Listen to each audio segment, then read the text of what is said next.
Sokin vodiydan sokinlik kutmang. Bugun yoqajak muzlarni olov, stadion qozondir ikki oshpaz bor, kimda totliroq chiqajak palov, minglagan qorako'z ekran ortida jamoasin urajak golidan mushtak, bir lahza sukunat qoplar barchani, asar ham qolmas so'ng chalinsa hushtak. Assalomu alaykum do'stlar, bormisizlar, salomatmisizlar? Sezganingizdek do'stlar, bugun vodiy futboli haqida gaplashamiz. Uyg'onayotgan, deyarli uyg'onish arafasida turgan vodiy futboli haqida gaplashamiz.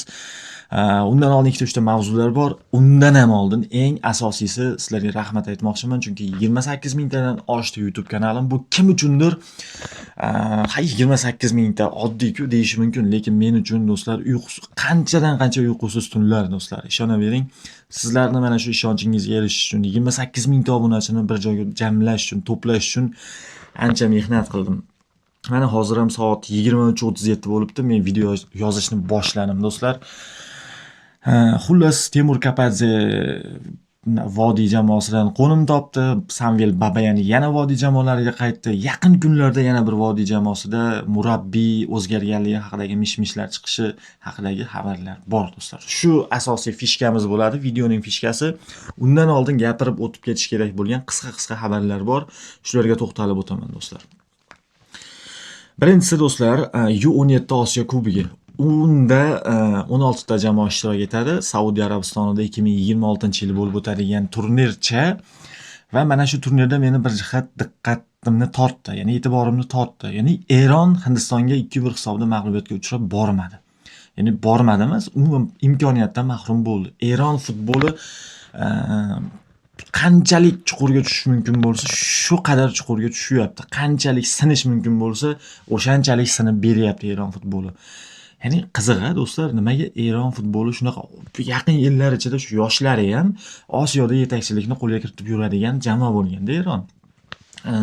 Kattalar futbolida ham hozir qanaqadir bir evrilish kuzatilayotgandek, to'g'rimi do'stlar? Lekin do'stlar, bu aldamchi taassurotlarda, ya'ni Eron futbolida shunaqa epoxa boshlanganki, ya'ni Eron futbolida do'stlar, misol uchun bizda bir jamoani bir yilni olib olamizda, o'sha yilni yetalab yuraveramiz. Sen u yoqqa, sen bu yoqqa, hali Afrika tomonlarga olib boramiz o'rtoqlik uchrashuviga, hali ana bu Belorussiya yoki boshqa jamoalar, hali ana Argentina okean ortiga olib boramiz, Janubiy Amerika tomonlariga. Va o'sha turnirga tayyor holatga olib kelib o'ynatamizda, chorak finalga chiqsa yoki yarim final, ana boring finalga chiqsa, o zo'rmiz deb qo'limizni ko'tarib qo'yamiz. Yo'q, bu aslida bu o'zi asli sun'iy jarayon. Sizlarga oddiy misol tariqasida tushuntirib berishim uchun oddiy maktablar bor, davlat maktabi bor va xususiy maktablar bor do'stlar. O'sha litseylar deymiz, xususiy maktablar deymiz. U yerda tayyorgarlik ko'rgan bola bilan oddiy maktabda tayyorgarlik ko'rgan bolaning farqi bo'ladi do'stlar. Lekin butun bir jamiyat sifatida olib qaraydigan bo'lsak, ana bu maktabda o'qiydiganlar, davlat oddiy maktabda o'qiydiganlar ko'p. Ya'ni ular aholini katta qismini tashkil qiladi. Agar o'sha oddiy maktabda o'qiydigan o'quvchilar bilimli bo'lsa, o'sha davlatda yuqorilash balandroq bo'ladi. Tushuntira olgan bo'lsam. Litseyda o'qiydiganlar sochilib ketadi har tomonga. Ular o'sha jamiyatning ba'zi bir nuqtalarini rivojlantirishi mumkin, lekin dengiz suvi ko'tarilgandek baravar ustidagi bor o'sha buyumlarni, bor jismlarni ko'tarib bera olmaydi. Endi futbol mavzusida ham xuddi shunaqa do'stlar. Ya'ni futbolda Eron shunaqa yo'lni tanladiki, ular endi hech qanaqa yoshlarni alohida olib shug'ullantirib bir turnirga olib bormaymiz. Ular tabiiy chiqsin, biz yana ham yosharamiz. Yosharish qaysi ma'noda bo'ldi Eronda? Akademiyaga keladigan paytdagi futbolchilarni qattiqroq ko'rikdan, qattiqroq nazoratdan, ularda skautlar o'sha yosh bolalarni axtarib, skaut demayman, o'sha murabbiylar talantlarni axtarib yuradigan paytga kelib bo'lishgan. Bunga 2 yil bo'lib qoldi Eron shu davrini boshlaganiga. Bu aslida shu dastur Yaponiya va Koreyadan o'tib bo'lgan dastur bu do'stlar. Yaponiya va Koreya bir necha yil oldin, balkim 10 yil oldin boshlagan mana shu dasturni do'stlar. Ular endi o'sha turnirlarga tayyorlab olib bormaymiz biz yoshlarni, biz endi chuqurroqqa sho'ng'iymiz, tubiga sho'ng'iymiz. va tabiiy tashlab qo'yamiz o'zining holatiga. Ya'ni o'sha oddiy maktabda o'qigan o'quvchi ham professor bilan bemalol bilim borasida talashadigan darajaga kelishi kerak. Shu darajaga kelganda Eron futboli milliy terma jamoasi ancha bo'ldi, bir 2-3 yil oldindan beri shu kuchsiz deyapmiz-ku, lekin baribir Osiyoda kuchli to'rttalik, FIFA reytingida 21-o'rinda ketyapti do'stlar. Ya'ni milliy terma jamoaga bu ta'sir qilmaydi, lekin aslida haqiqiy talantlarni ko'proq yetishtiradi. Bu birinchi o'rinda Eron chempionatini, Eron Pro Ligasini yuqori darajaga olib chiqib beradi do'stlar va Pro Liga yuqori darajaga chiqqandan keyin o'z-o'zidan milliy terma jamoa kuchayib qoladi. Xullas, meni diqqatimni tortgan tomoni shu do'stlar. Endi do'stlar, bir lahza, ya'ni 1 daqiqa vaqt berasiz, chunki legionerlarimiz mavzusiga o'tmoqchiman. Eldor Shomurodov va Abbosbek Fayzullayev Beshakshehir kecha o'yin o'tkazdirdi va o'sha o'yinda 3-1 hisobda g'alaba qozondi. Men hozir bo'lib o'tgan o'yinni yoki Abbos urgan rostdan ham chiroyli gol urdi, jarima zarbasidan, yoki Eldorning undanda o'yinda chiroyli gol urganligini aytmoqchi emasman sizlarga do'stlar. Men turnir jadvaliga e'tibor qaratmoqchiman do'stlar. Turnir jadvali hozir ayni vaqtda Beshakshehir 8-o'rinda, ham Fenerbaxche hamda Galatasaray o'rtasidagi uchrashuv kechyapti. 74-daqiqa va 0-1 hisobida Galatasaray g'alaba qozonmoqda do'stlar. Keyingi o'yin Fenerbaxche bilan Beshakshehir jamoasining o'yini bo'lib o'tadi do'stlar. Va endi turnir jadvaliga qaraymiz. Galatasaray 1-o'rinda ketyapti. Hozir ayni vaqtdagi g'alaba bilan 35 ochko. Fenerbaxche 2-o'rinda ketayotganda 31 ochkosi bilan hozir mag'lubiyatga uchrayapti. Aynan o'zidan bitta oldingi jamoadan, Galatasaraydan. Endi do'stlar, eng muhim tarafi keyingi o'yin, o'sha Fenerbaxchening keyingi o'yini Beshakshehir bilan bo'ladi do'stlar. Bu o'yinni qachon bo'lishi sanasini ham aytib o'taman. 6-dekabr kuni bo'lib o'tadi. Bu, ya'ni FIFA Jahon chempionatiga qur'a tashlash marosimini o'tkazib bo'lgandan keyingi kuni bo'lib o'tadigan o'yin. 5-dekabr kuni qur'a tashlanadi, bilasiz. Unda O'zbekiston o'zining raqiblarini bilib olishi mumkin. Bu haqida alohida video chiqarib boraman. Xullas do'stlar, muhim o'yin deganim shuki, agar Beshakshehir shu o'yinda ham g'alaba qozonadigan bo'lsa, 19 ochkosi bo'ladi va yana bir pog'ona yuqorilab olishi mumkin. Undan-da muhimi, mana bu deganimki, ya'ni hozir men sizlarga Fenerbaxchening tarkibidagi futbolchilarni aytib beraman-da. Ya'ni Nuri Shahin o'zining to'g'ri yo'ldan ketayotganligini aytib o'tdi, bu haqida hozir gapiraman.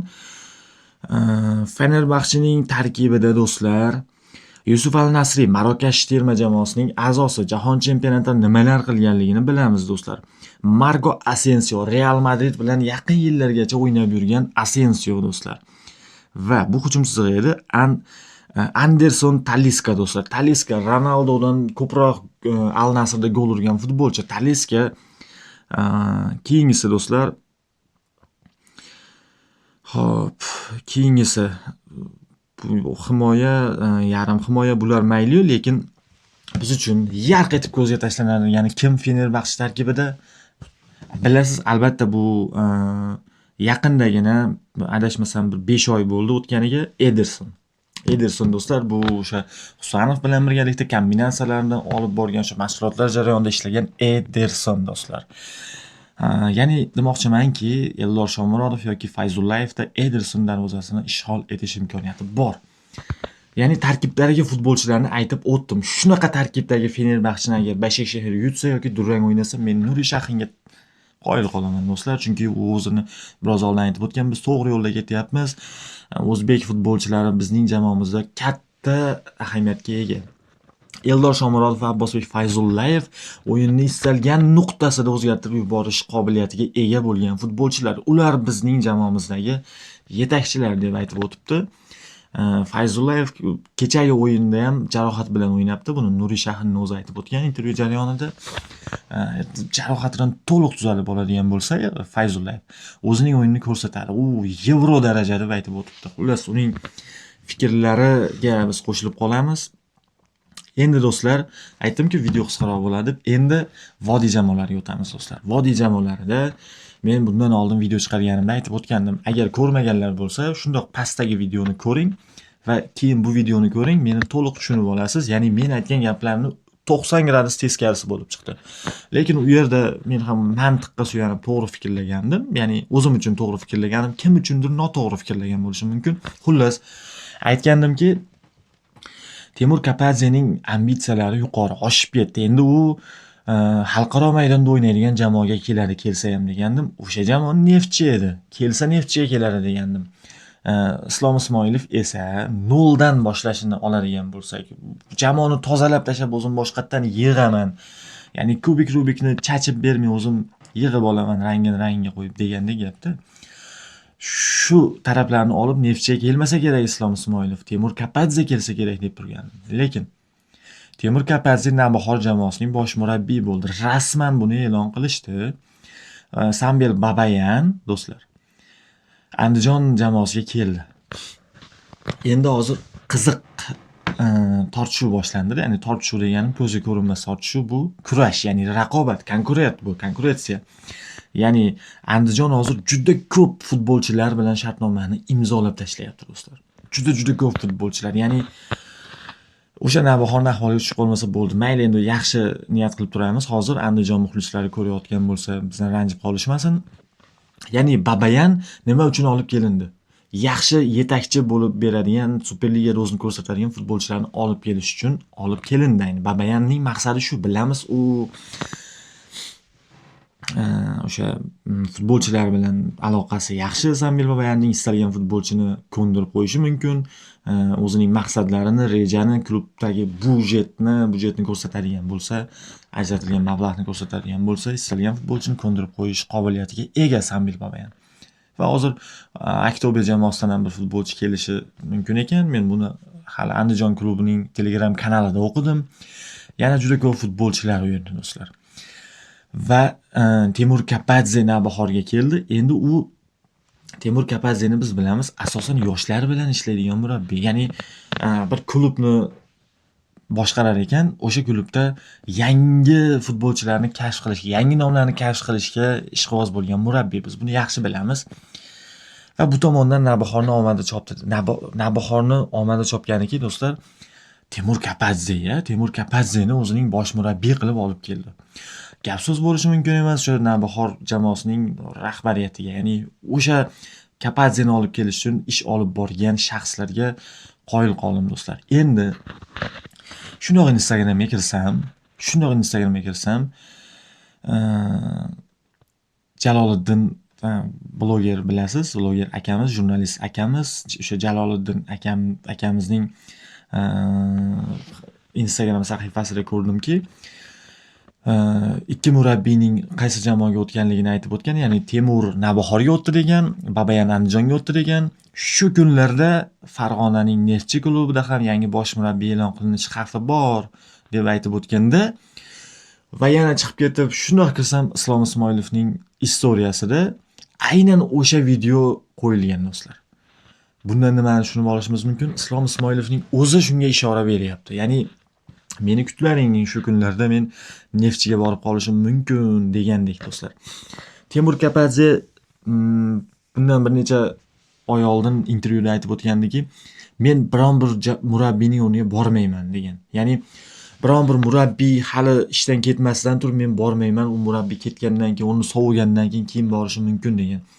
U agar Neftchiga taklif qilingan bo'lsa ham, Temur Kapadze Vitaliy Levchenko ayni o'zining fishkasi paytida, ayni natija ko'rsatgan paytida, ham hali u ketmay turgan paytida u borishni istamadi.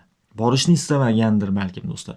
Luchan esa ketib ulgurgandi va uning o'rniga bordi, do'stlar. Xullas, endi keyingi yili, do'stlar, Vodiy derbilari dahshatli bo'lib o'tadi, do'stlar. Chunki Farg'ona viloyati hokimi Xayrullo Bozorov tomonidan alohida aytib o'tilgan Qo'qon 1912 jamoasini keyingi yili medallar uchun, o'sha kubik uchun, umuman chempionlik uchun kurashadigan raqobatbardosh jamoaga aylantiramiz. Shu maqsad bilan yashattiramiz ularni deb aytib o'tgan va Qo'qon uyg'onyapti Farg'onada. Endi, do'stlar, Temur Kapadze Navbahorga keldi. Samvel Babayan futbolchilarni dahshatli tarzda olib kelyapti Andijonga. Va Islom Ismoilov Neftchiga keladigan bo'lsa, ana endi do'stlar Vodiy derbilari dahshatli bo'lib o'tadi do'stlar. Vodiy stadionlariga, Vodiy maydonlariga o'sha 4 ta stadioni bor. O'sha 4 ta stadionlar to'lib toshadi endi do'stlar. Chiptalardan bo'ladigan savdolar, uning atrofida aylanadigan reklamalar, bular o'sha inersiya beradi. O'zini o'zi aylantiradi bular do'stlar. Ya'ni demoqchimanki, haqiqatdan ham o'sha Neftchining chempionligi Andijon va Namanganga katta turtki berdi do'stlar. Katta turtki berdi demak qilish mumkin, uddalash mumkin bo'lgan vazifa. Bu hech qanaqa bir ko'zga ko'rinmas medal emas. Buni uddalash mumkin bo'lgan vazifa deb tushunishdi ular. Xullas, umuman Vodiy futboli uyg'onayotganligi bilan tabriklayman do'stlar, barchani. Video qisqaroq bo'ldi, endi qisqa ham deb bo'lmaydi, 15 daqiqa bo'lib ketibdi. Keyingi video ko'p ehtimol jahon chempionati qur'asi haqida bo'lib o'tadi. Qayerda bo'lishi, qachon bo'lishini hamma biladi. 5-dekabr kuni bo'lib o'tadi va bizning ehtimoliy tushib qolishimiz mumkin bo'lgan jamoalar haqida gaplashib o'tamiz do'stlar. O'zingizni ehtiyot qiling, ko'rishguncha salomat bo'ling.